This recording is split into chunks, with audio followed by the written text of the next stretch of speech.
About to hit live. Not yet. Not yet. Not yet. I'm hitting it. It's buffering.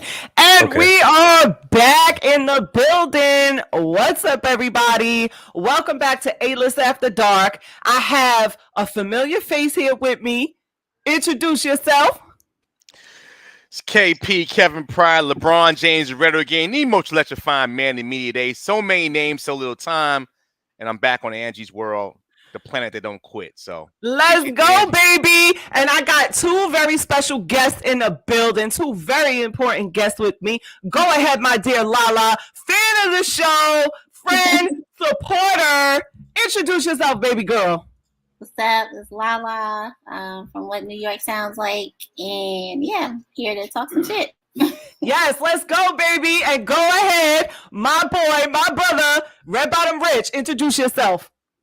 What's good, y'all? It's Red Bottom Rich, known as the Clubhouse voiceover artist in the world. I love that. Thank you so much, guys, for joining me today. Kev, as usual, thank you. Lala, she loves A-List After Dark. She is a news junkie. She loves all the stories. She does not miss an episode of the A-List After Dark. And my boy, Red Bottom Rich, you know what I'm saying? I've known him for almost 2 years now. We started on Clubhouse together, and I'm so proud of you, everything that you're doing. Before we get into the show, you know, I'm just going to tell y'all already know about Kev. I'm just going to let y'all know a little bit about Lala and Red Bottom. So when they come back, y'all, you know, we'll get to know them like they're your friends. Tell us a little bit about what you're doing over there in Clubhouse with the game show and your space over there in Clubhouse.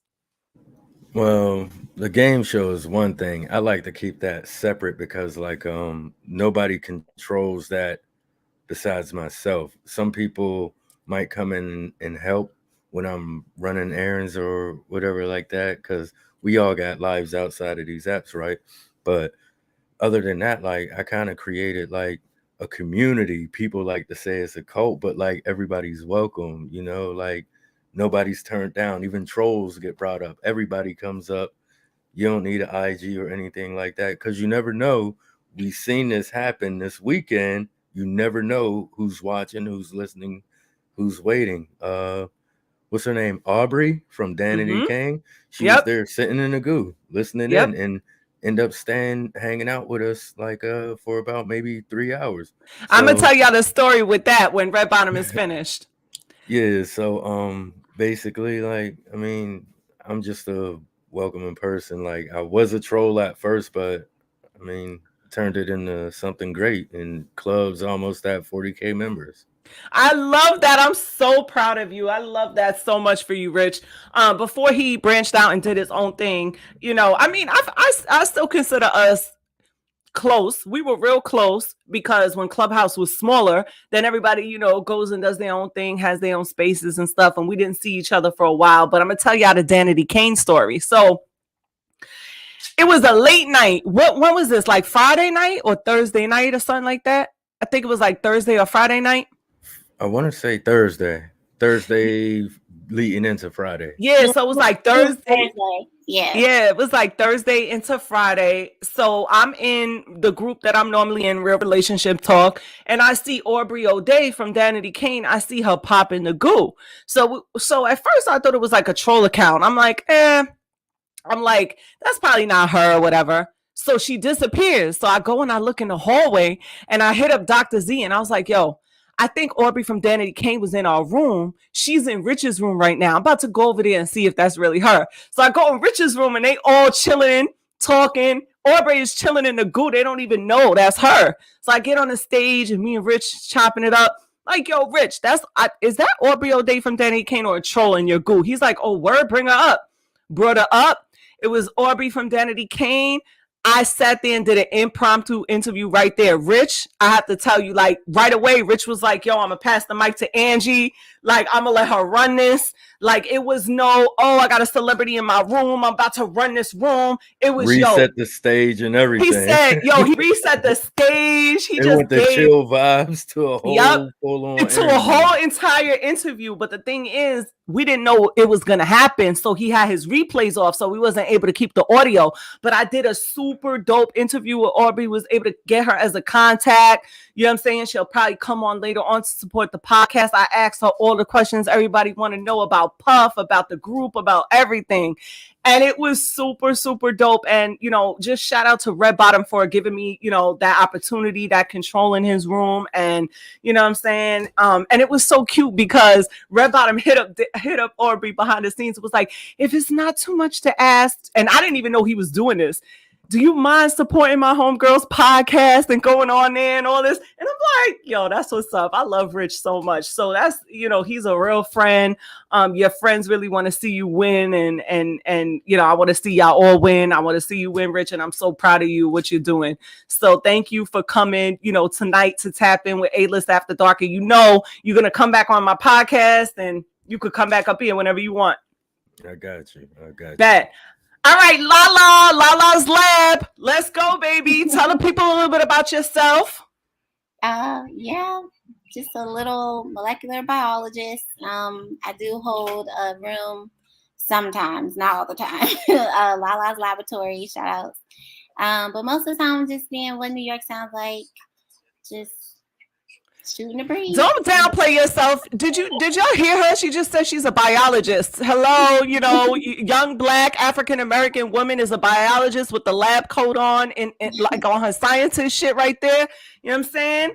And exactly, Lala's getting that bag, and on top of that, you do the Lala's Lab on Clubhouse. Yes. Everybody's stuff is going to be, everybody's links and everything is going to be in the description. A lot of people watch the replays of this. You know what I'm saying? So everything's going to be in the description, and we're going to have some fun today, guys. And y'all already know, Kev, plug in your stuff one more time before we get into it. You can find me all places, 950 Lounge, catch the greatest show on earth. I call it the best team in radio outside when I'm on Angie's World, 6 to 9 a.m. Eastern, multiple networks. Also catches on where you get your pods. And eventually soon, I can now announce it, you can catch 950 Lounge on our new partner streaming TV network called Catch Card. Looking to bring Angie, already chopped it up with Rich on some stuff.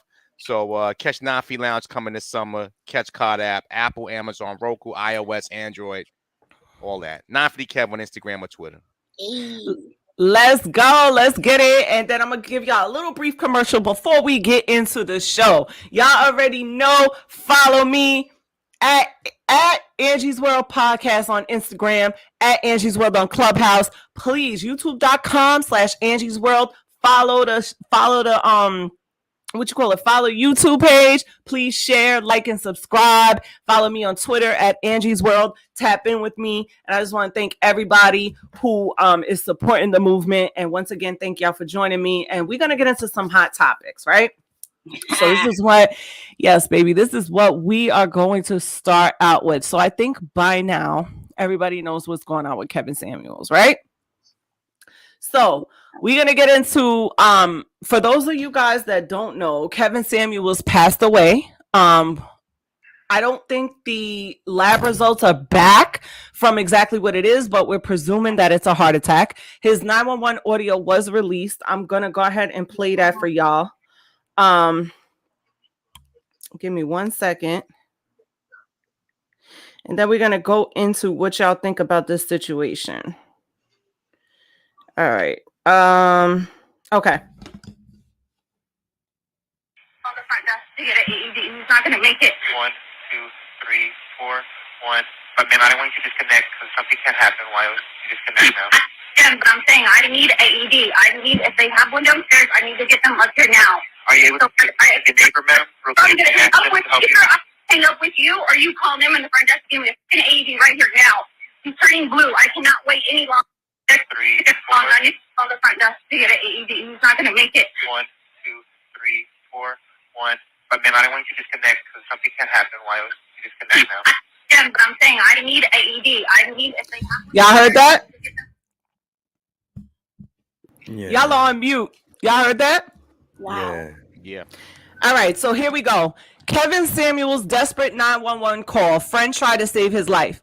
It's clear to tell the woman who was with Kevin Samuels at the time of his medical emergency was desperate to save him, and those questioning whether or not foul play was involved in his death should have their answer as you hear the 911 call. We've obtained the audio from the call placed Thursday. The woman with Kevin tells the emergency operator she believes Kevin is experiencing an issue with his heart, possibly an irregular rhythm, while she continues to perform CPR. The woman, who identifies herself as a nurse, says it's her first time at Kevin's apartment and has trouble giving the 911 operator Kevin's address.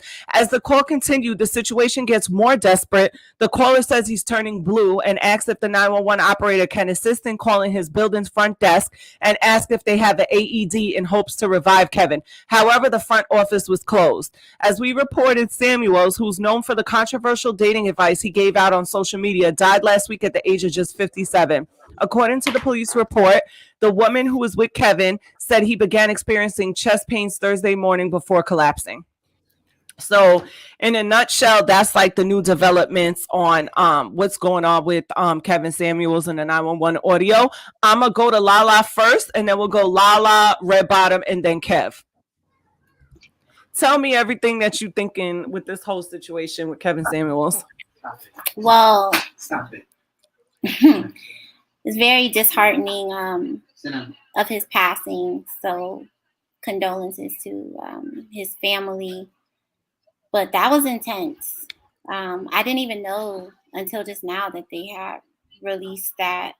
I also think things like that should just remain like a private affair. Like everyone just doesn't need to hear like other people's last moments. Is very traumatizing. I don't really have the words to describe what I just heard. That was a bit much. Right. What about you, Rich? Who was that in the background? That was the emergency response that Yeah. was talking. Mm-hmm.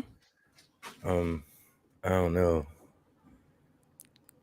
It's sad. It's sad to like actually hear it now even more. Like, you know, there's all these rooms on Clubhouse and people you know, giving feedback on what they think, but when you actually hear it, it's something different. Like, I know he's a man that's not really liked, but you still got to have a heart, like, because it's a passing of someone.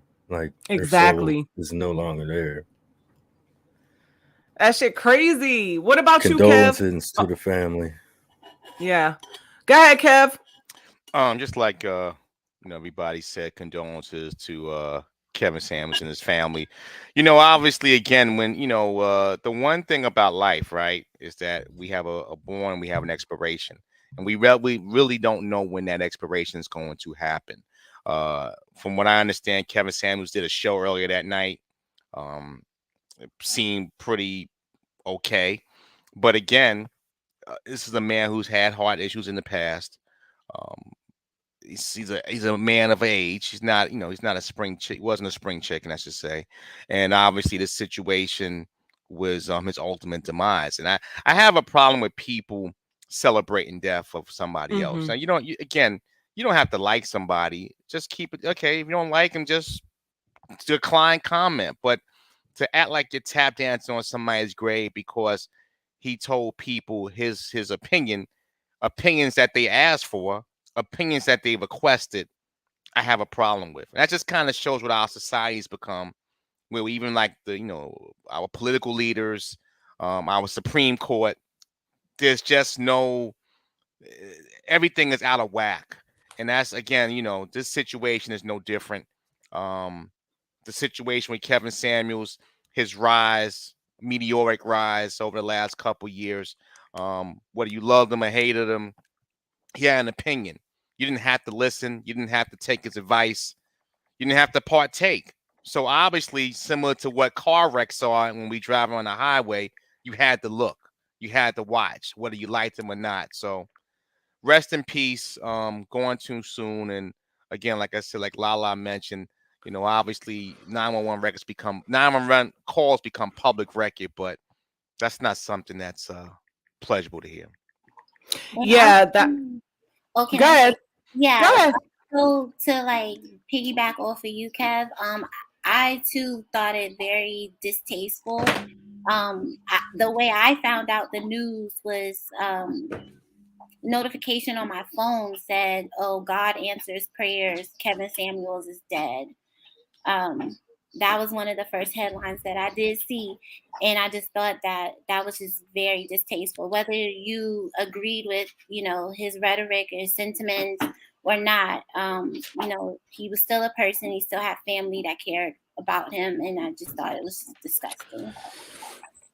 Absolutely. The thing about me is when Kevin was alive, I could not stand him. I did not agree with his opinion.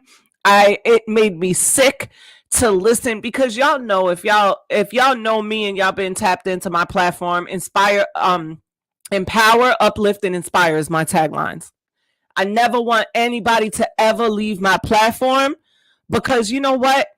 There's a lot of things like emotional abuse, physical abuse, and stuff like that, that happens to people on a daily basis. We beat up ourselves, and then the people around us, 9 times out of 10, majority of, not 9 times out of 10, more people are gonna make us feel like shit in this world than gonna uplift and empower and encourage us. You understand what I'm saying? So I take that responsibility on my platform to have the tagline empower, uplift, and inspire. You know what I'm saying? Because I went through a lot. I got very emotionally abused as a kid. And although there were people that were uplifting, inspiring, empowering me, there was a lot of people trying to bring me down or jealous. And I went through a lot of shit. So for me as an adult, my main mission is to uplift people. So for him, he got under my skin a lot. And then the misogynistic, the toxicity, I couldn't stand him. But when I found out that he died, I said, I would never wish death on nobody. As much as I can't stand him, I never wish death on nobody, and I would never celebrate death about nobody. And for the first time in my life, I witnessed on Clubhouse, on Twitter, on social media, people celebrating death, throwing parties, having nasty comments. Like, I couldn't believe how people would celebrate in this man's death.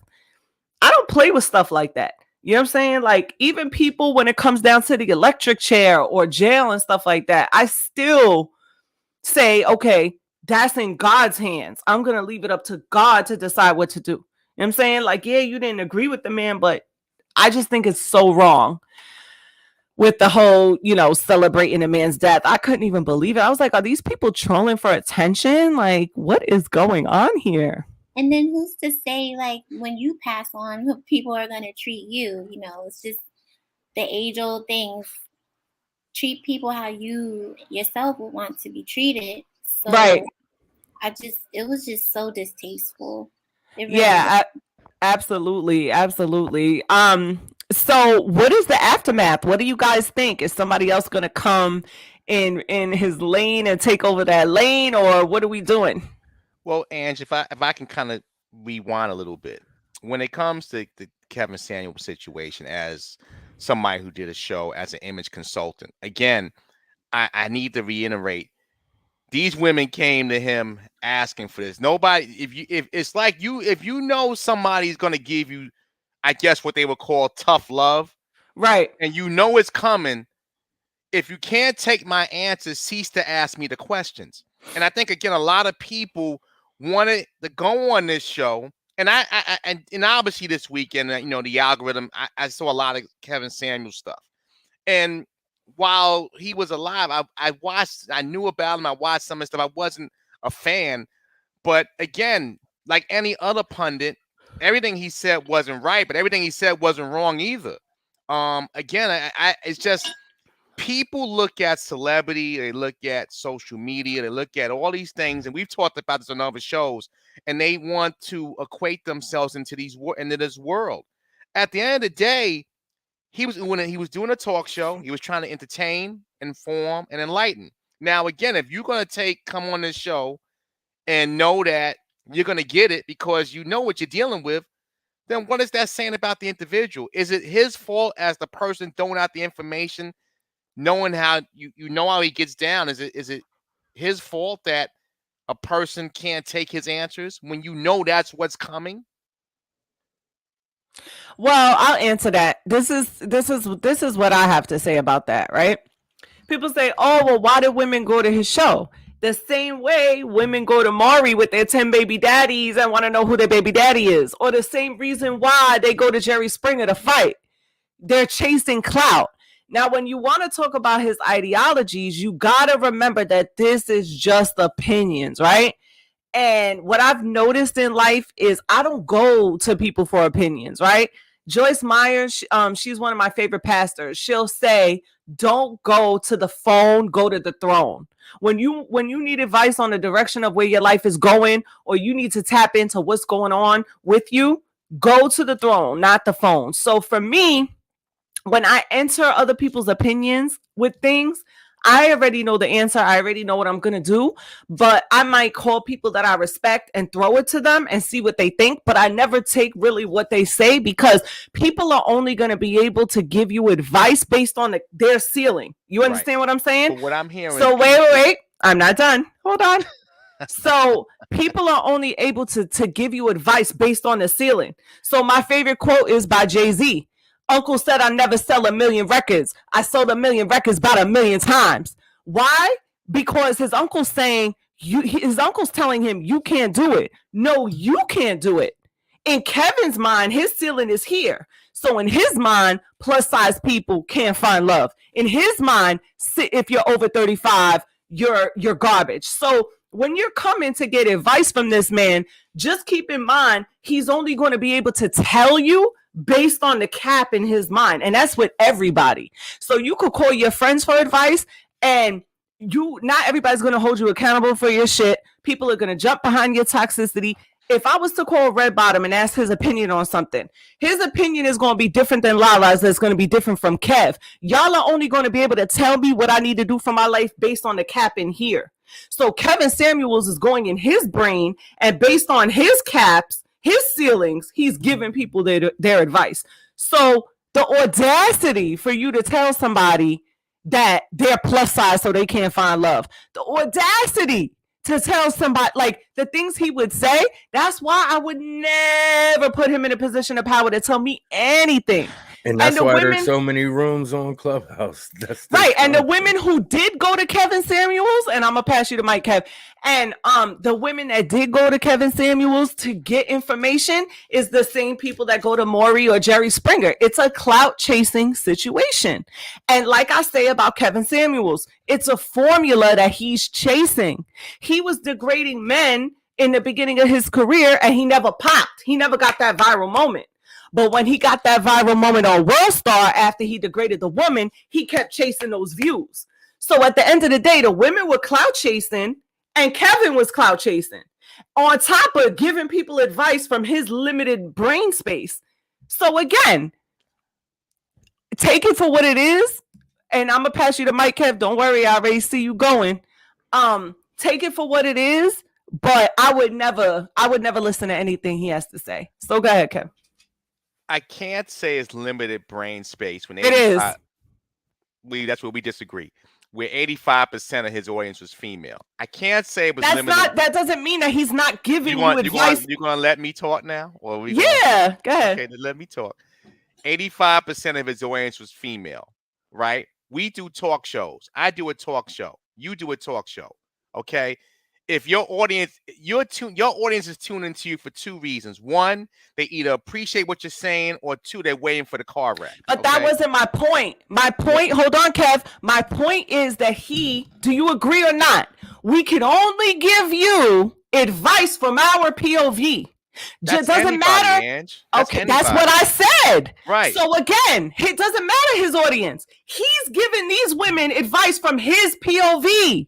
That doesn't mean he's God. That means that's his POV. That's all man. That's Joyce Meyer. That's any person that wants to serve. So that's why you got to listen to what I said. I don't go to people for advice. I go to God. But hundreds of women were going to him. Yes, the same way people champion toxicity. 100 people watch Love and Hip Hop. 1 million people are going to gravitate to that. How about this, Angie? How about this?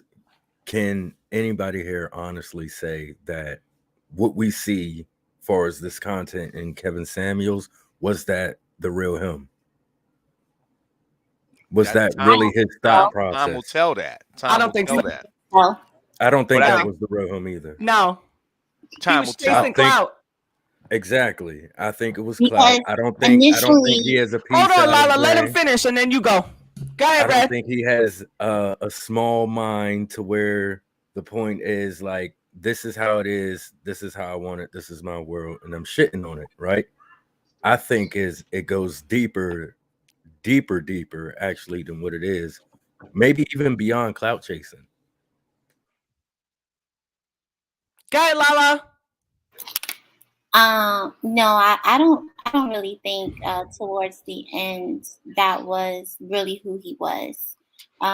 Like everyone said, initially he was an image consultant, and from what I've read and overheard, that he purposefully changed his content to get more followers, to get more subscribers, and also to make more money. So he definitely, I don't know if he actually believed a lot of the things that he was preaching. I think that he had a target audience, which was basically broken men. That's from what I listened to. That's how it came across. That his target audience was broken men that basically did not know any better, and if you want to look like me or be distinguished like me or have this type of woman or this kind of car, take this advice. That's outside looking in. That's how it. Let's flip the script a minute. Let's take it out of Kevin Samuels. Let's talk Creflo Dollar. Let's talk Howard Stern. Anybody that has a microphone and a presence is giving opinions. Okay. Yes. So what I'm trying to say is, Angie, before I was really interrupted, everybody's got an opinion who has a talk show. Everybody's trying to grow a brand. He was no different than any of us trying. That's what I said. Right. But so why you call it narrow-minded? It has to take some type of intelligence. Why is that triggering to you though? Because it's triggering because we all have opinions. Okay. That's what I said. You gonna let me finish? Well, Go I'm ahead. on mute. I'm just dialoguing with you. But you gotta hear it out. We all do shows. We all have opinions. We all speak armchair quarterback. People came to this man's altar, his show, for questions. Okay. Just because they didn't like the answers does not make him narrow-minded. Yes, it does. It does not, Angie. You know why? Again, not to your reason. There were women going on this show that were asking questions. I saw one interview. The woman was saying, "I want a man making $700,000, but she makes $35,000, and yet not even in those circles." So he tells her, "Well, you're probably not going to meet a man making $700,000 in the business world." Not to say that she couldn't do that, because anything can happen in this world, but he's given a real percentage. I didn't find that to be disrespectful. Maybe some of his outreach was, but again, to a lot of interviews I saw, he was just being upfront. Now, But you relate to that, but you don't think it's narrow-minded because you relate to that. I don't relate to it. I don't agree with it. Okay, but listen to what I'm saying. He had a right to have a voice. Like Jay-Z said when he tells the story about his uncle. But that's his uncle. Okay. They don't know. This is not related to Kevin Samuels. Let me finish. It is going to relate because you guys are not listening. Well, maybe you're not listening. Now, when Jay-Z was pursuing his career and he was going to his uncle for advice, Uncle said, "I never sell 1 million records. I sold 1 million records about 1 million times." He says, "My uncle loved me, but in his mind, he couldn't see it." Kevin Samuels is coming from a POV that his mind is limited. And when you say, why do you say he's limited? Because he puts women in a box. You're plus size, so you can't find love. You're over 20. Excuse me. You're over 25, so you're damaged goods. I'm not dating single mothers. I'm not dating single mothers because their kids could say I touched them, and the kids say that they get molested all the time, and they're not telling the truth. things that, so when you ask me, Angela, why do you think that he was narrow-minded? It's because my IQ level is way up here. And the stuff that he was speaking to is for IQ levels down there. Now, do you think he was trying to reach to a certain generation? Because the generation below us is fucked up. Right, he could be. Now, if you ask me, that's my opinion. You may think he's the biggest scholar in the world, and you're okay to think that. Never said that. But what I'm saying, I said you may. I never said that. Right, you may or may not. I didn't say that. Okay, so Kev doesn't say that. Right. There might be a million people that think he's the biggest scholar in the world. Good for you. But me, personally, yes, you asked me why I say he's narrow-minded, because of his ideologies makes me think, and I have a right to think that he's narrow-minded. That's my opinion. Of course. The same way it's his opinion that if you're plus size, you can't find love. And it's also the prerogative of women who are chasing clout that want to go there and listen to that. My advice is, don't go to anybody for advice about your life. Go to the throne. Don't go to Kevin Samuels. Don't go to Lala. Don't go to me. You know what I'm saying? Because when my friends come to me for advice, I tell them the realest that I could tell them, but I'm always like, pray on it, ask the Holy Spirit. That's me. A mother trucker ain't gonna be able to tell you ish. You understand what I'm saying? There's people that will downplay you out of fear. You can't do it. You'll never be this. You can't find this because no. You can't do it. Don't ever let nobody tell you what you can and can't do, because they only going to tell you what you can't do based on their narrow minds. And I'm very triggered behind that. How dare you tell somebody that they're fat, they're plus size, they ain't going to find somebody, or they're over 35 and they're damaged goods. How dare you? Rest in peace to that man. But at the end of the day, yes, he was disgusting and narrow-minded with his ideologies. My opinion, once again, my opinion. And that's that on that. Nah, this is Angie's world. I'm good with it. All I'm saying is that we all do talk shows. So we have to ride a slippery slope, because you can't criticize one pundit and then say, well, listen to me, what I'm saying is correct, or my opinions are my opinions. I'm not saying I'm correct at all. I didn't say you, Angie. I'm just saying in general. There's a lot of podcasts, a lot of talk shows that talk about all type of things. So we can't throw a stone at one person and say, well, he's wrong, he's this, she's that, and then we go and do something similar. So that's all I'm saying. He's entitled to his opinion, rest in peace. But people call for his opinion. He didn't go searching out, beating on people. They called him. That's all I'm saying. Y'all got anything else to say before we move on? Because listen, I prefer to move on. This is a triggering conversation. I mean, I see both sides, to be honest, if I may. I see what Angie is saying, and to a certain extent, I agree. I also see what Kevin's saying, and to a certain extent, I agree with him as well. Because I too, even on Clubhouse, I too have said the very same thing. Like, you're calling somewhere where you already know you're gonna get like bashed. Like you're chasing. You're inviting the abuse. If that's how you come away with those conversations, you're inviting it because you sought it out.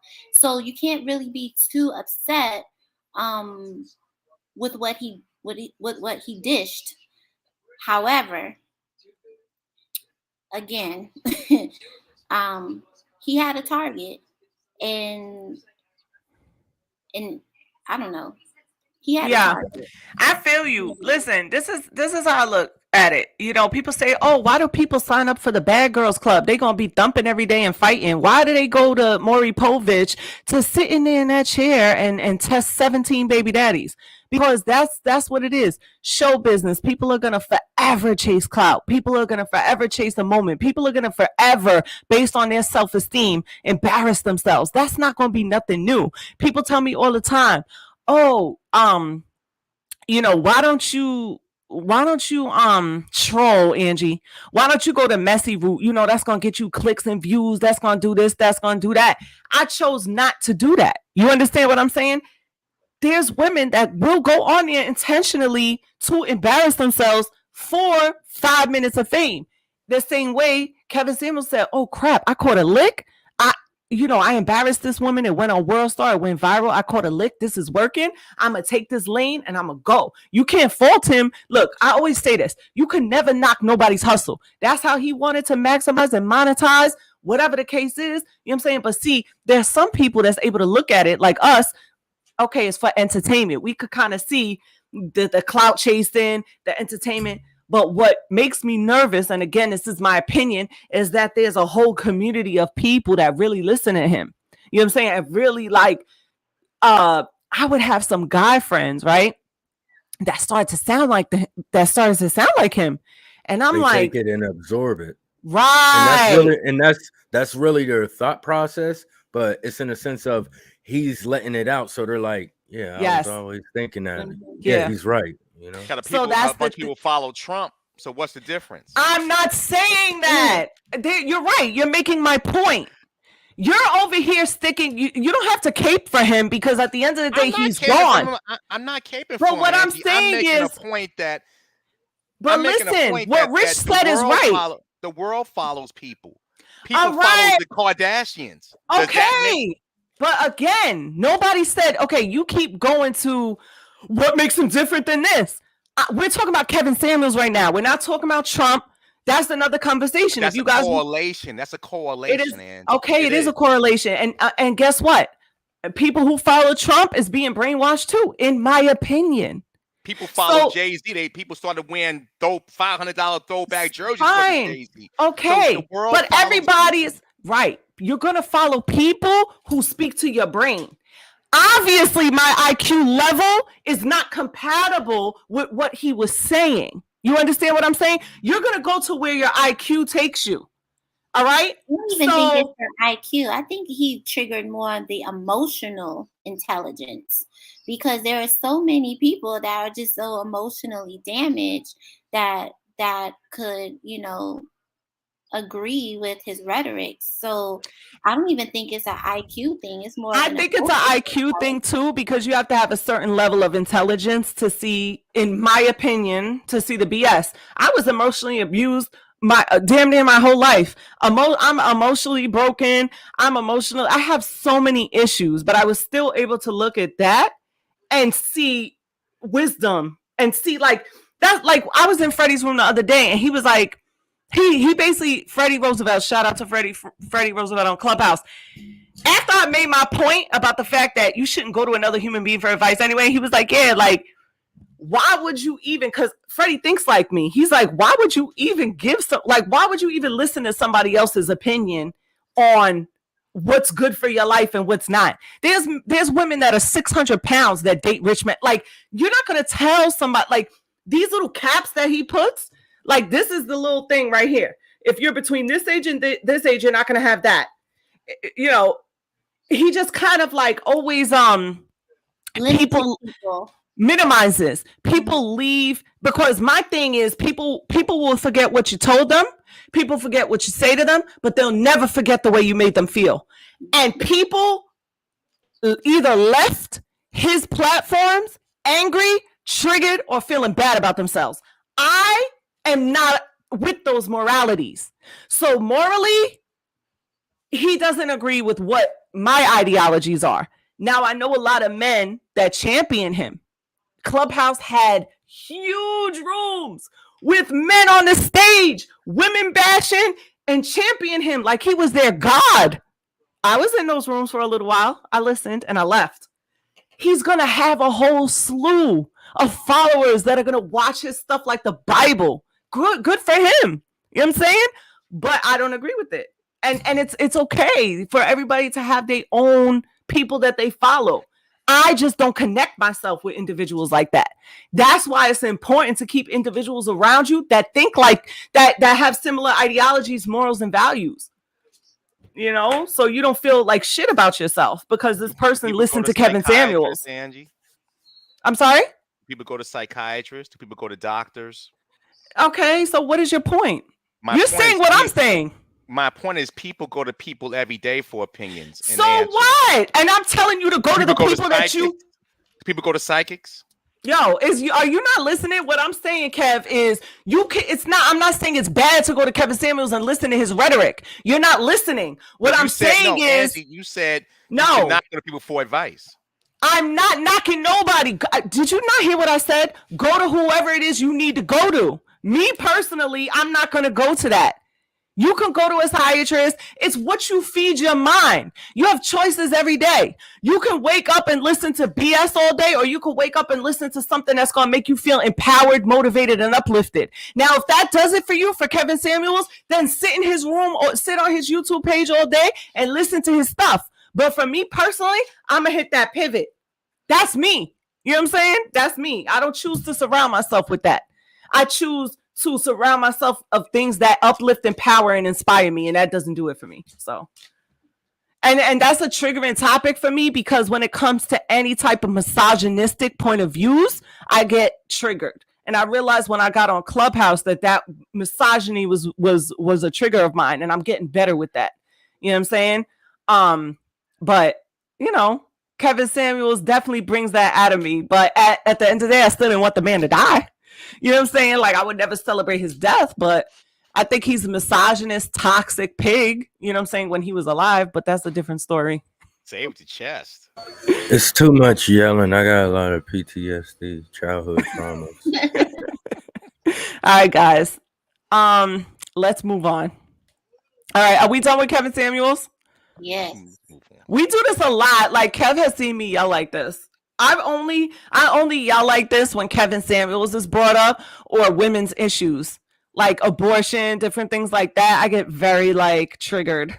All I will say before we move on is that he's not the first, and he won't be the last. I'm gonna get the last word. Go ahead, Kev. Go ahead. I'm just saying he's not the first, and he won't be the last. That sits there and judges women.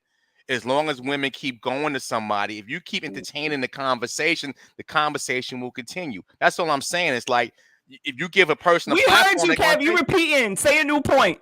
Well, I'm done. I'm done. And I'm going to end it like this. Go to people that are going to uplift, inspire, and empower you. Please do that for yourself. All right. So let's please move on. Oh, all right, so y'all know about Elon Musk. He's been in the news and everything like that. Did y'all see that tweet that he put up recently? No. What about Coca-Cola? No, he put up Been putting a lot of tweets up lately. Yeah, this one, he goes, "If I die under mysterious circumstances, it's been nice knowing you." And a lot of people are talking about this. Oh, wow. He puts that, "If I die under mysterious circumstances, it's been nice knowing you." What do y'all think about that? So is this like a because he bought Twitter, he about to get like how they did my man Bill because he wanted to buy NBC, they put him in the jail. Nah, he ain't gonna get the same. He ain't gonna get. He got a privilege beside Bill. He ain't gonna get the same treatment Bill got. So much to say about Elon Musk. Go ahead, Lala. It's an open floor. I don't like him. You go ahead. Go Hey, why off. not? I just feel like that's just too much power for one person. If you can shut down a whole country's transportation with a kill switch so that they can't get to work or go to the supermarket or the doctor because that's their transportation, and the vehicles that you manufacture, you can just, boop, y'all not driving nowhere because they don't believe in what you believe, that's a problem for me. Problem. Well, Terminator, Skynet. Remember how Skynet took over? Elon Musk. Don't let that go I'll over your buy head. that for $1. Don't let that go over your head. I no longer want a Tesla. I want to be able to come and go as I please, and not because you don't agree with something that really has nothing to do with you. So, yeah, nah. And now he's trying to charge people for Twitter. What? Well, he gonna be by himself in Twitter because Hi, Twitter. I'm not paying for that. Well, Elon Musk is he's a very staunch conservative. So I think, again, what's going to happen is when he eventually takes over, you're going to see a lot of those radical political views come back to Twitter. Some of the views that were they were trying to, abstain. But again, it's the beauty of technology is that while you might buy this and think that people need it, there'll always be something else. There'll always be something innovative. There'll always be something new. So, I think Elon Musk is Elon Musk. He's feeling himself. He got a lot of money, can do what he wants. Been saying a lot of things. Say he was going to buy Coca-Cola and put the cocaine back in it. So, I mean, again, yo, he's wilding. What is that? Was he serious?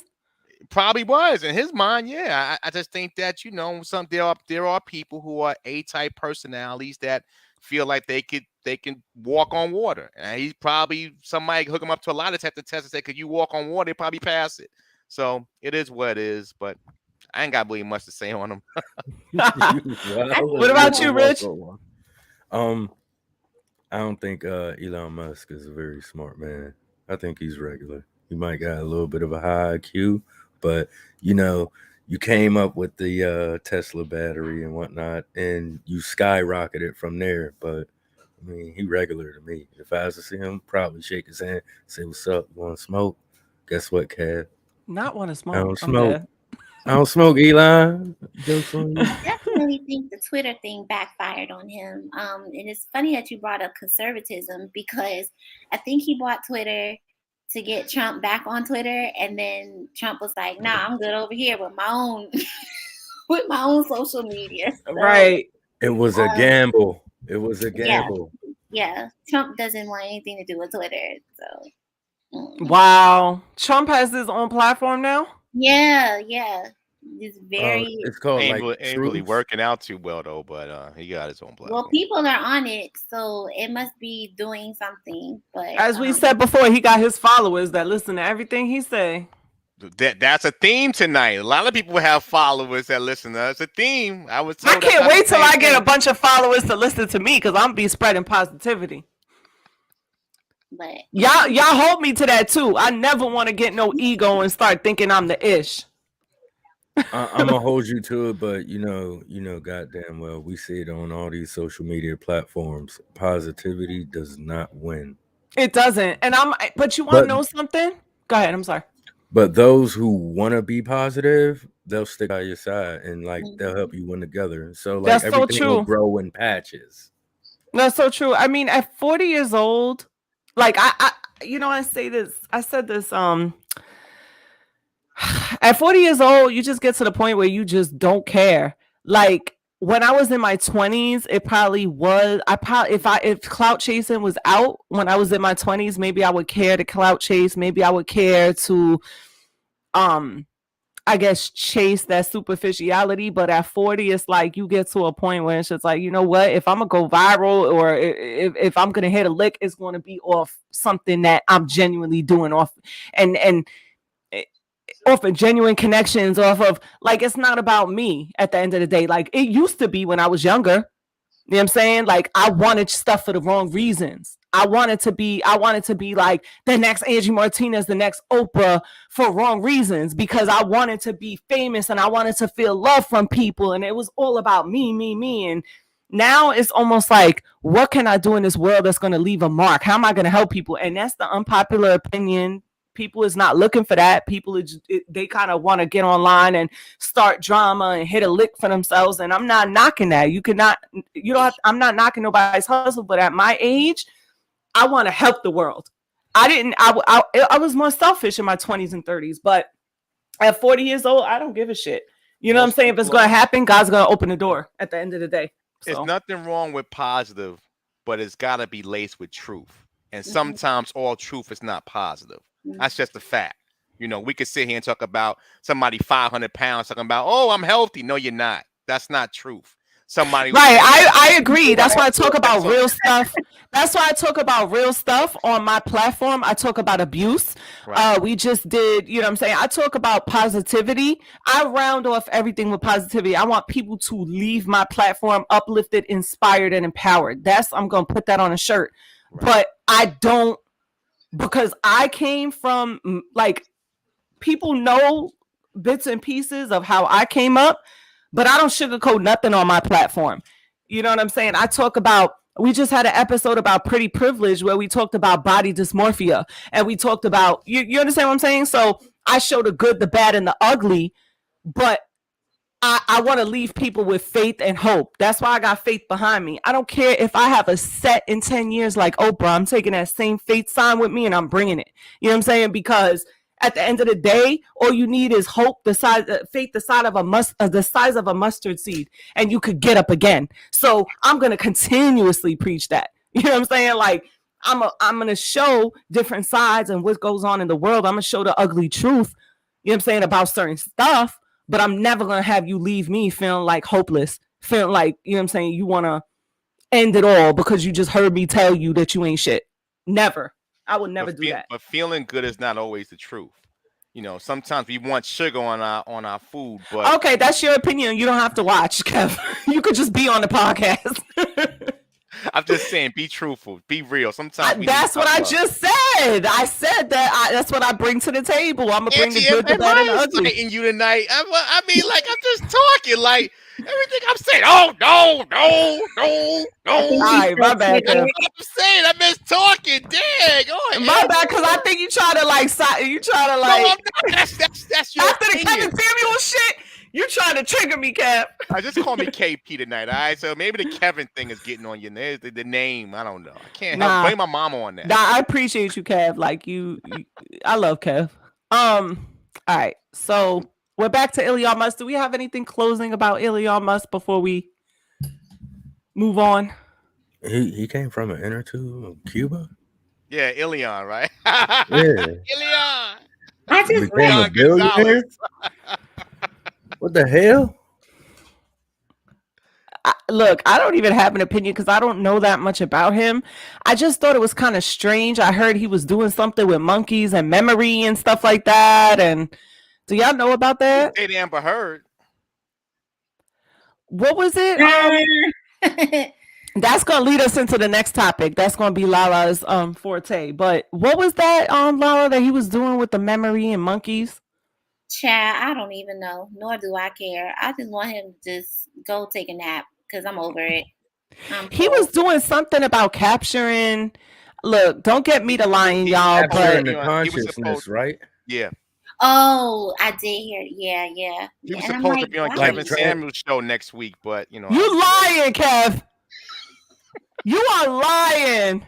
No, I'm not. You are lying. You are lying. Yeah, We're right. actually going to see him. He did not book Elon Musk, Kevin Samuels.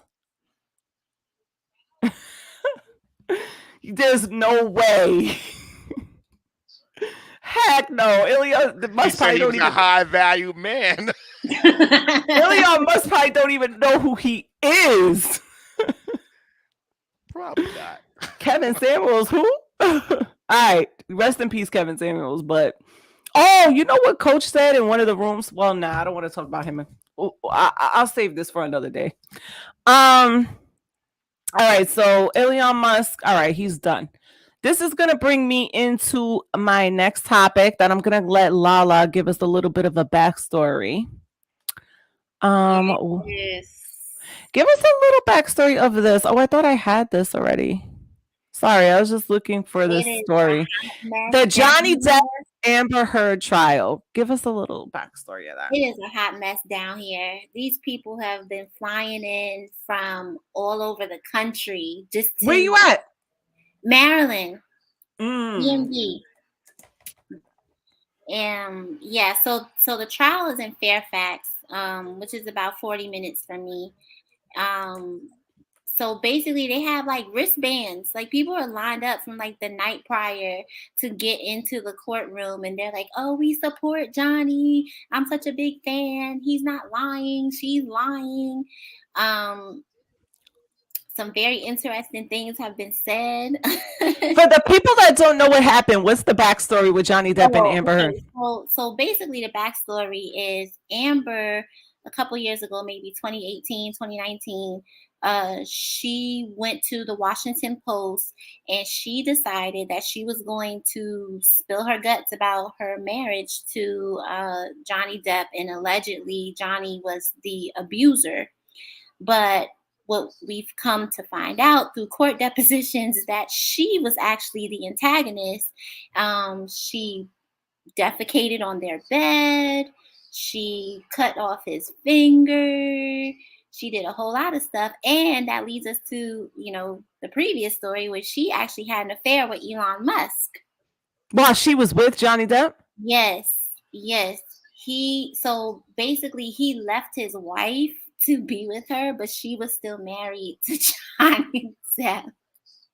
And he found out. And not only that, but basically Johnny Depp is suing Amber for $50 million because slander and loss of wages, because he can no longer be a part of the Pirates of the Caribbean franchise. Why? Because of her allegations? Yes. Yeah. But now that we found out that she is the aggressor, he doesn't get his job back? No. Wow. And the last movie was so weird without him. I actually enjoyed that franchise very much. And I was like, where is he? Well, now I know. Wow. So, Lala, what were you about to tell us? The new stuff that's happening now with the trial and everything? So, yeah, Amber took the stand. Well, first, she just got rid of her whole PR team, brought in a whole new team. I guess initially her old PR team was like, no, don't take the stand. But the new team was like, no, you need to go tell your truth. I believe both of them to a certain extent. And the only reason why I kind of started to believe Amber is just based off of watching Johnny's body language. He doesn't make eye contact with her. He's laughing. He's, talking to the fans. He's drawing little doodles and pictures. He's doing all kinds of weird stuff during the trial. That's wild. And she's on stand, like crying her eyes out, talking about his drug abuse. And, she came home a couple of times and she asked him a simple question and he slapped her. And so I think they abused one another, to be honest. But I do think due to her allegations of abuse, I think he might win just because he lost wages. He lost $40 million from Disney. So, wow. I don't know, but yeah. Thank you. Recordings talking about what he gonna do to her throat, all types of stuff. I was like, child, this in a violent way or sexual? A sexual way. He said, why did they put those recordings out? Because what, they were under what context? Yeah, because they were trying to prove, I guess her old team was trying to prove that he wanted to like violate the back of her throat. And then when you sexual heard abuse. And then when you heard the recording, he's like, I have other uses for your throat and they're not violent. Who says that? Johnny Depp's from Kentucky. Right. Where did this European accent come from? That tells you right there the man got problems right there. The reality of this situation goes to show sometimes two people just not made for each other. Amber Heard has been abusive in all her relationships. Before she met Johnny Depp, when she was in the lesbian relationship, she was abusive. He's abusive now. This court case is not about Johnny Depp winning $50 million from Amber Heard. She don't have $50 million. This court case is about Johnny Depp trying to relight his career again. That's why he fought to have it on TV, to have the cameras in the courtroom, because he's trying to win the court of public opinion. Has nothing to do with the money. They didn't want the cameras in the courtroom, the Heard group. Johnny did, because Johnny's trying to win back trust from fans, production. He'll never work for Disney again. Disney is not bringing him, but I don't care if whatever happens. But he's trying to save his career, and that's what this is about. Amber Heard is looking really bad. She just lost the Aquaman situation. They probably want to get rid of her now, which I'm hearing. The whole thing is bad. And again, it goes to show that people are just caught up on everybody else's problems, and they're just two toxic people. Agreed. Oh, wow. What about you, Rich? Johnny Depp's not toxic. I don't know what y'all talking about. He's a star. He's a legend. We need him back. You sound like the people outside right now waiting to go in the court tomorrow. Are they going to buy some Nikes? No. I'm serious. I wouldn't really of course I know Johnny Depp, but like far as the Pirates of the Caribbean stuff, like my baby mom put me on that. Watch this, like she had me get into it. And I grew to love him like as an actor. Like far as those films, he was a drunk, just like I once was. You stupid, Rich. I'm The whole dead. thing with Edward Scissorhands. That's Listen, my I'm movie. showing my age. I can go back to 21 Jump Street, but the I remember reality is- that. I but remember that. But the reality, the man's from Kentucky, sound like he's from Australia. That alone tell you something wrong with Johnny Depp. Maybe they were into role play. But yeah, but can you really say that there was something wrong with him when he's probably just like, yeah, whatever woman, like, and just kind of trolling her? You know what I'm saying? He admits the drug use, so he's had some issues. So he's admitted to that. Which the issue is that she's trying to say that she was trying to save him, and he was just this abusive figure because he was always high. The reality is that they think that, when they do the cross examination, that Amber Heard was partaking in the booger sugar too. So it's like, well, you can't. Yeah, I heard that she was doing something in the tissue or something. A lot of Right. them are like a lot of people in the industry are. Shit. True. But when they go to court, now you got to prove it, because you can't come on there crying your eyes out, say I'm a victim, and you partake in the action as well. So That's her going through withdrawal. That's a lot. Yeah, That's a 'cause lot. even in the deposition, they said that like they were doing ecstasy together, and Mhm. they had the what you call it, the limo driver testify, saying that they was doing drugs together, and there'll be times where he saw him do stuff and he saw her do stuff. So I don't know. yeah, the white version of Bobby and Whitney. That's all this is. That's really what it is. Mm-hmm. Well, from what I heard, what you guys just told me, because I didn't really follow the situation. This is my opinion. Johnny Depp is a legend. I love Johnny. I didn't really know too much about her until now. I mean, I've seen her in movies and stuff. But yeah, it just sounds like a dysfunctional relationship to me. And again, we're all just commenting on public figures. You know, they are public figures. They put their life out there. I'm not saying I'm better or anything with my relationships or whatever. Minus the drugs. Thank God I don't do that. But yeah, it just sounds toxic, in my opinion. It just sounds like that maybe she needed therapy. She sounded abusive. I don't know. Did they say Johnny abused her as well physically? Or just her doing the stuff to him? No, she said that there were times where he was also physically abusive to her. But she put it like he was on these binges and he was like emotionally and physically abusive. So but it sounded like she was to him as well. Oh no, they have like physical proof that like he had like a severed finger. So what? I can't. can't. And then didn't they have pictures where she shat on the bed and stuff? Like she defecated and trying to say it was the British dog. I heard something about that. Like, a woman shit on my bed. It's a wrap. I can't. We gonna have problems. Oh man. You know what they say? Like, what's the saying? You don't shit where you eat or something like that. Why would you do that? Shit where you sleep? Yeah. Why would you rather sleep in the same bed? You think it's not gonna smell like shit the next day? You gotta be a nasty mother. That's weird. That's almost like that's worse than spitting in somebody's face. That's the ultimate disrespect to like to take a crap on this man's side of the bed. It was probably on his side she drank too. prune juice that day. It was just like diarrhea. It just came out of her ass. Like I bet you that's probably what it was. She probably just wanted to shit on him. It was lumps. That is so inhumane. Like, what the hell is wrong? I can't. This relationship, look at Rich's face. He's freaking disgusted right now. I think we all are. Something to learn, ladies and gentlemen, as you watch this show. Do not get involved with a man or woman that's bad for you. Because, again, if you go to court, it's all coming out. Oh, Lord. This to me... Go ahead, I'm sorry. No, I was just going to say Johnny need to listen to Future and dedicate that whole shit to Amber. Not Future. I'm dead.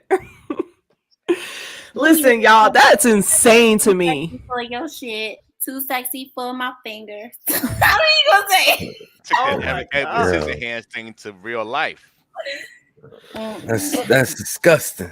That relationship sounded like it should have ended a long time ago before it Yeah. got to that point. And also, Angie, since you don't like body shaming, Amber used to shame Johnny for gaining weight.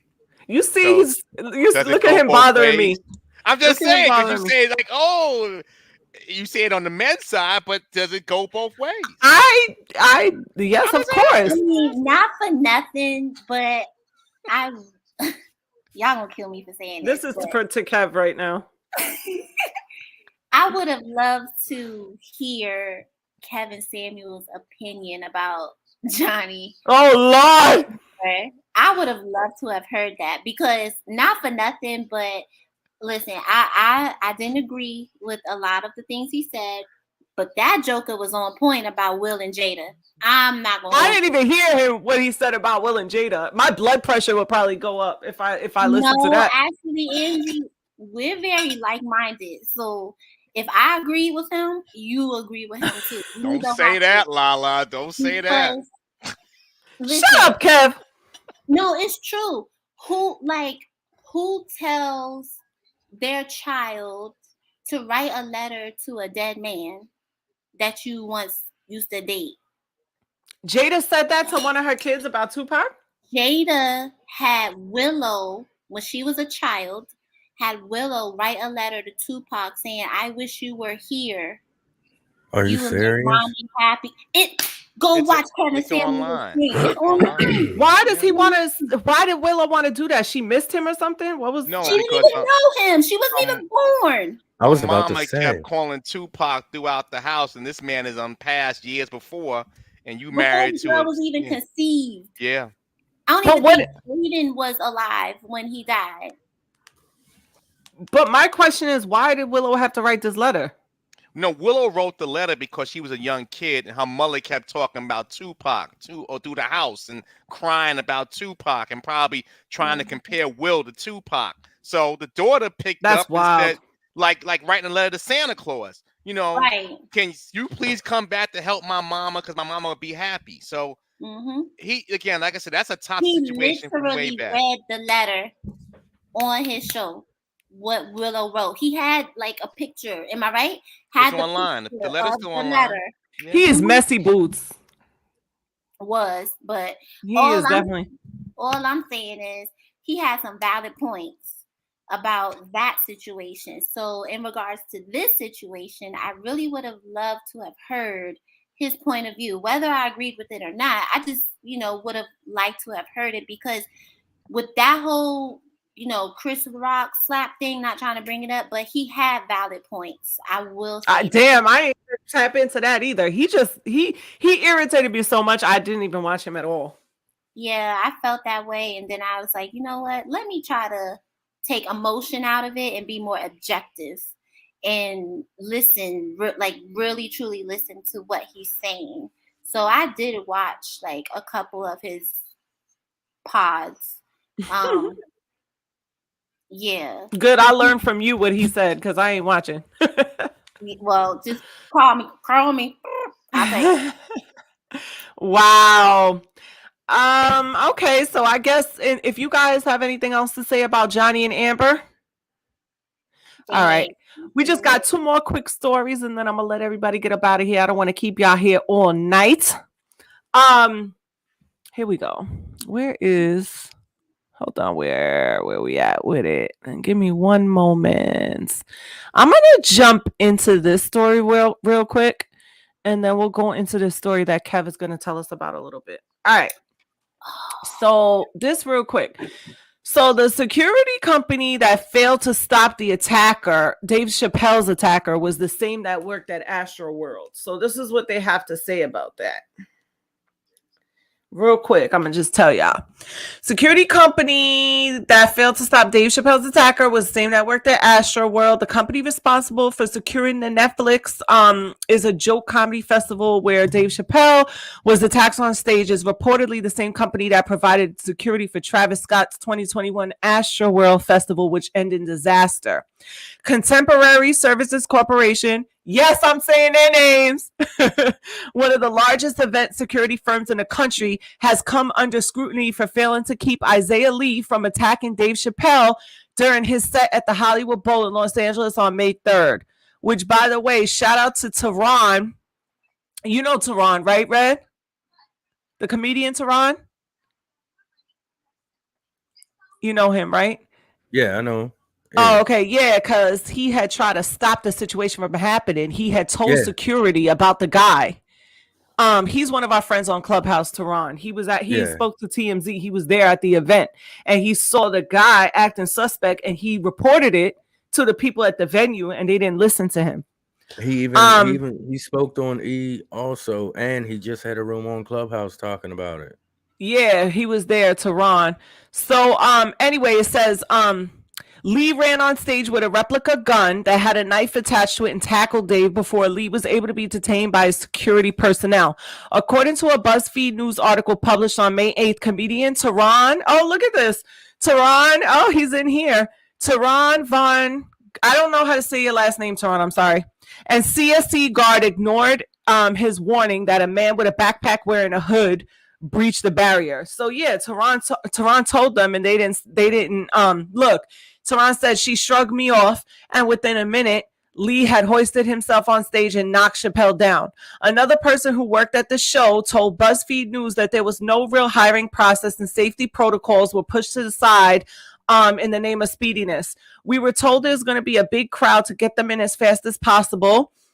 There were no details on what that meant and how to do it and just get them in as fast as possible. The company was also commissioned to safeguard Travis Scott's 2021 Astroworld Festival that ended with 10 people being crushed to death following a crowd surge. CSC came under fire for that event as well. Their hiring process was called out by those who work security at the event. Okay, so oh crap, look at this one, y'all. The company was also worked the Once Upon a Time LA festival where Drakeo the Ruler was killed. Remember that happened a couple months ago? As well as the Route 91 Heart Festival shooting in Las Vegas in 2017 where 58 people were killed. Wow. Okay, so the Dave Chappelle, I'm skipping around to the end. The Dave Chappelle incident ended with Lee being apprehended and charged with assault with a deadly weapon. His charge has since then been downgraded to misdemeanor, blah, blah, blah, blah, blah. Okay, so this security company sounds like this is worse than Spirit Airlines on crack or something. Like, what is going on here? Give me you guys' thoughts. Anybody could go first. The floor is open. Well, this is not going to help their Yelp rating at all. At the end of the day, is it's like these companies, they go out and hire people, they hire mass people, they pay people minimum wage. I mean, again, what do they expect? It's unfortunate that these things that happen, they seem to be at the top of the list when it comes to a lot of these major events. But again, it just goes to show that when you're hiring people, especially people for security, especially in this day and age, especially with all the social media and all the things that people use as triggers, you got to have the proper security. And that means vetting people. That means maybe spending a little bit more money. I equate that back to the Chappelle's group. But listen, you're going to hire security, Netflix, you're going to hire security, vet these people a little better. And have better security. If somebody's coming to tell somebody, hey, I see something, that what they say out here, you see something, say something, right? Somebody came and told them they saw something and you ignored it. That's because that person's probably getting $12 an hour and like, well, I'm just here to get paid. I ain't here to cause no problem. So we got to start to They look want at that easy job. Exactly. We got to start looking at people and saying, hey, invest in better security. And this group here, they should have their license stripped. I agree. What you think, Lala? I'm going to say something a little controversial. Maybe, I don't know. Maybe other people haven't thought this way, but I think it was staged. Not staged in the fact that Dave Chappelle has something to do with it. I think it was staged in the fact that to prove a point, because just a month or two ago, what happened? A comedian got slapped, right? So now saying, oh, okay, well, let me try my hands. I don't know if y'all following me, but I just feel like the opportunity, and I don't even remember clearly the sentiments that Dave expressed about Will and Chris. I do know that they run in the same circles and that they are friends, but it's definitely put that career path on a high alert. Yeah. And what I'm saying is like, if it kind of comes off as like, if I want to touch you, I'm gonna touch you. I don't care how much money you have. If I don't like what you're saying, I'm gonna find a way to touch you. So I kind of looked at it in a different perspective. Like, maybe, somebody's hands got greased to allow this person to assault this public figure to prove a point. Right. You see Yeah. what I'm coming from? Mm-hmm. Yeah. So, because it's Dave Chappelle. Like, Dave Chappelle has been in the industry Right. for a very, very long time, 20 plus years. Right. It never happened. And then all of a sudden, like, Right. right after it happened to Chris, it's going to happen to Dave Chappelle. Right. And then who's next? Kevin Hart. And then who's next? Marlon Wayne. Like, you know what I'm saying? Like, so that's how I took that. I disagree. I don't think. What's your opinion, Red? I feel like it all stems from the whole Netflix stand-up that he did, as far as the LGBT community feeling like they were targeted. Where, in my opinion, I think he spoke his truth and how he felt about the situation, and some things felt like they might have crept up to be borderline, but it made that community angry. Now, when was the assaulter a part of that community? Did that come out? Yes. Oh, okay. Oh, yes. wow. He was a cross-dresser. Yeah. Yes. Okay, I see what. So it's in a sense of like like you was saying, you may have all this money, but that doesn't mean I can't get next to you. So he took a leap of faith and tried to tackle Dave, but and I seen the pictures. That dude, he got pretty roughed up and banged up. I mean, wow. I guess his arm was turned around when he was on the stretcher. So your arm's not supposed to go that way. So that goes to show, you will get lumped. He's looking like Church's chicken. I have to say, I heard from an anonymous source that every single person that was in there, allegedly, that was like rappers, like everybody allegedly stomped him the hell out. Yeah. He got Dave jumped. got a piece. Yeah, if you see the camera angle around the back, like Dave was on stage right here, but around the back on the side, you can still see them pretty much trashing this dude. They jumped the crap out of him, I heard. That's crazy. I agree with Rich, like with what he's saying now, knowing that information, but I still think it's a little suspicious for me. Like, if Tehran told the security staff that, hey, this is suspicious, and they did nothing, I mean, that's a little suspicious. Just saying. I'm a little bit, I understand where Lala's coming from. My thing about it is, I feel like Will Smith started a trend with what he did with Chris Rock. And I said this to Tehran because he was on Clubhouse over the weekend. He was in the room and stuff like that. And I was like, I think that Will Smith started a trend. So everybody's trying their luck. They just running up on people and assaulting them. But Tehran was telling me that this stuff been happening to comedians. So I don't know. That's what he said. He was like, he don't think it was a trend. What's Dave Chappelle's one friend? I think his name is Bill Burr. Mm-hmm. Yeah. You know, the guy who does like F is for Family. Something happened with him in Philly a few years ago. Yeah, so I mean, this stuff has always been happening, but I'll say with that Will situation, as far as these stages go, it magnified everything else. Exactly. That's top of the food chain type. I mean, comedians have been having issues for years, but top of the food chain Netflix documentary, the Oscars. It's again in people's eyes, and again we live in a world where we got copycats. I mean, Shit, if he ain't that's the scary famous, he part about it. famous now. Yeah, Don't be exactly. surprised if this turns into a whole fucking slap a comedian challenge. Don't be surprised if you see this on TikTok. That ass, because I hope not. I hope not. either. But These people go to jail. we live in a world of sheep.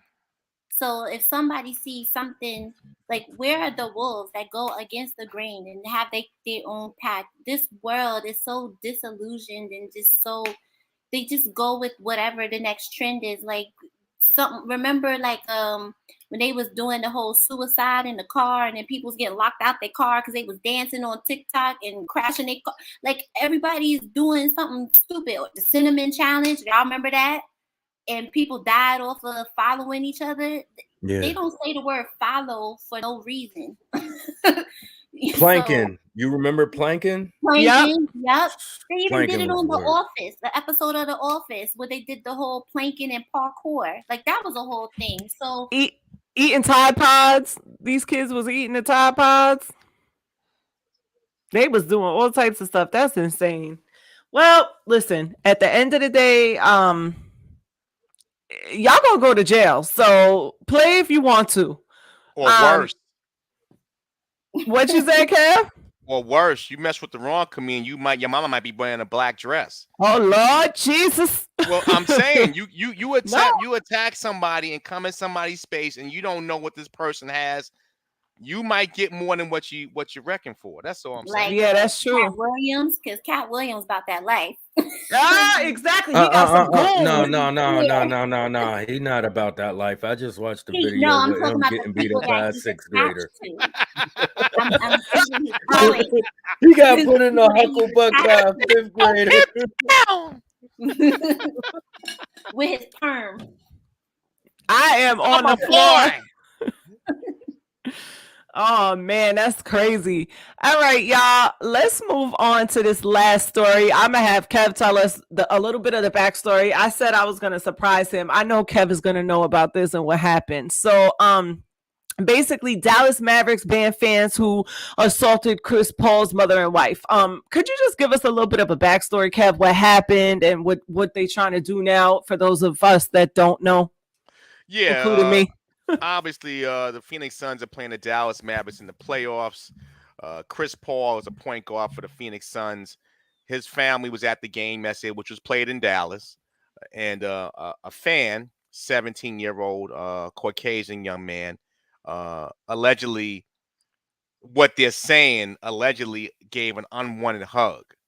Now, again, you touch somebody, especially somebody's mother and daughter, and Chris had his kids there. They don't know, again, people are drunk, inebriated. They don't know what you're trying to do, And I don't know if it was a hug or a scream. Again, these people get belligerent at ball games. They're drunk. It's a young kid, Caucasian kid. Maybe he felt he had some privilege. And Chris Paul on the court, had a comment for the kid. Like, I'm going to see you. Wow. Now, the NBA has a rule that players cannot interact with fans. It becomes a fine. Chris Paul then tweeted after the game, it's okay for the league to fine players, but not protect the families of players, which he has a great point. And this has been happening in a lot of sporting events where, a guy's wife or kids or, mother or father will be at a game and they'll get harassed by people in the stands. And it's a lot of things. Number one, most of the athletes are African American, so there's always that aspect. Number two, somebody's looking for a quick lawsuit because you say something to somebody and then somebody retaliates and they got money. Or number three, people are just disrespectful and belligerent. So this is a bad situation. It's a bad sign. Again, we live in a world where everybody copycats. So don't be surprised if somebody comes after Luka's mom, Luka Doncic, the star in Dallas, when they go to Phoenix, because we live in this copycat world. Last year in a Phoenix Laker game, I believe it was the Lakers, there was two guys fighting in the stands because a comment about Devin Booker. And Devin Booker gave the guy tickets to the game, who's on the Phoenix Suns, because he had a jersey, his jersey on, and he knocked out somebody on video. This has been going on for a long time. It's a very dangerous thing. And I guess the easy part is to tell players not to bring their families to the games, but that's not right. They have a right to go to the games like anybody else. And, again, it's just people need to realize that, Joe, you might think it's cool to touch somebody, but you might get more in your bargain for. Very similar to the situation with Dave Chappelle in this case. Wow. What are you guys' thoughts on it? Red Bottom, what you think? If somebody was to touch my family, I'm sorry. Like, I accept getting that fine. I'm running off the court and I'm smashing your face and I'm gonna step on you until I walk off in some red bottoms. I hear that. What about you, Lala? Well, I agree with Chris Paul. I definitely, these men, especially basketball players, I want to say baseball as well, they have very arduous schedules. They don't get to see their families very often. So in the event that their families do show up to the games, then yeah, they need to have some type of security or protection, because that's like their one-on-one time. Like, I'm at work, but I'm glad you're here. Like, Right.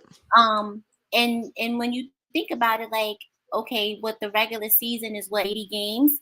So now you're in the playoffs. So depending on how far you go, that's another 90 up to 100 games. Like, that's a Yeah. very long time. The season starts in October. The past season, because of COVID, they had to reroute things. But the season basically starts in October and it doesn't end until late May or June. Yeah. And then if you think about COVID, they actually started their season earlier. So they're like on back-to-back seasons. They haven't seen their families in 365 days. Let's keep it a buck. So yeah, I'm catching a fine. Don't touch my family. Like, I'm Yeah. here to do a service to you, because sports is a part of entertainment. I'm Yeah. entertaining the fans. The audacity of you to put your hands on anything that's remotely close to me. Yeah.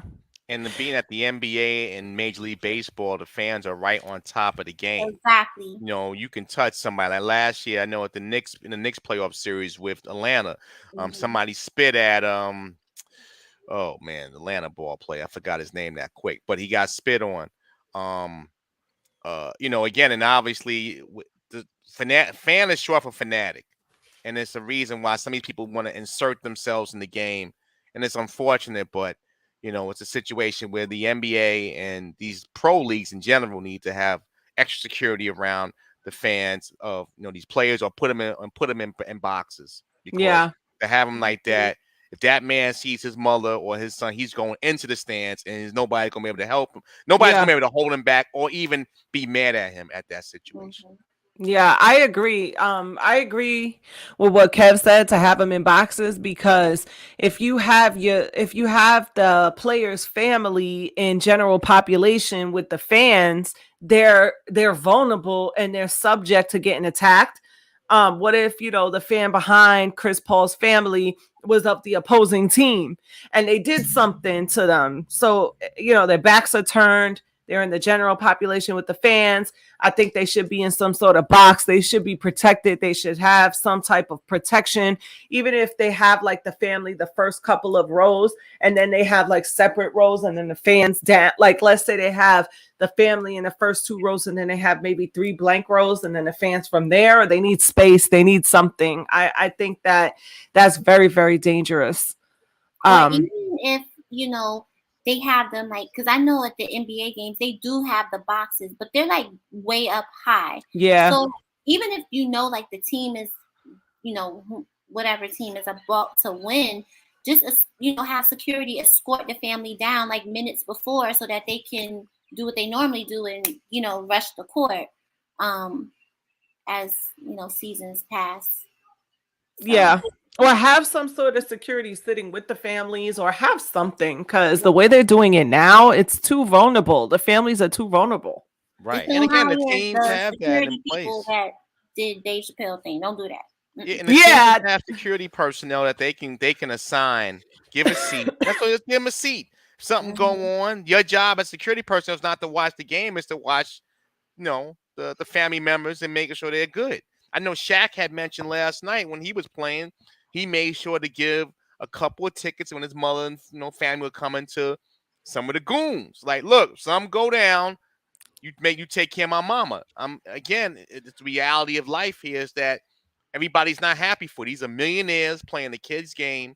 There's a lot of people with animosity. People are jealous. It's again the racial aspect. There's a lot of things that play a role. I don't think that it should be the players' responsibility to protect their family. I think that should just come from the NBA, and maybe that's something that what's the commissioner's? I forget his name off the Adam top Silver. Thank you. Because I was about to say Davis. What's his name? Stern, but he's dead now. Adam Silver. Yeah, he needs to supply that for sure. Like they definitely need to, But kudos to the Dallas, to the American Airlines Arena. They escorted these people out immediately once it was identified. So I give them a little credit. You have to be reactive. You can't be proactive because you don't know. I mean, people are paying a lot of money for the seats, but they immediately jumped on the situation, did not let it escalate, and those people were removed immediately. So I give them credit for that. Well, their owner is a real person. Like he has Mark Cuban, he's on the bench. I like him a lot. I definitely like Mark Cuban a lot. He wants to run for president. Did you vote for him? I don't know him that much to be. Is that real? That's a real thing. Yeah, he was going to run for president. Back in 2016, he was thinking about running for president. Again, I mean, hell, Trump won. Anybody feel they can win, huh? What you say? If I had to choose between Trump and Mark Cuban, I'm gonna take Mark Cuban. I would too. For real, me too. And don't get me wrong, Trump, my guy. I think he's hilarious. Like fellow Gemini, shout outs to my Gemini fam.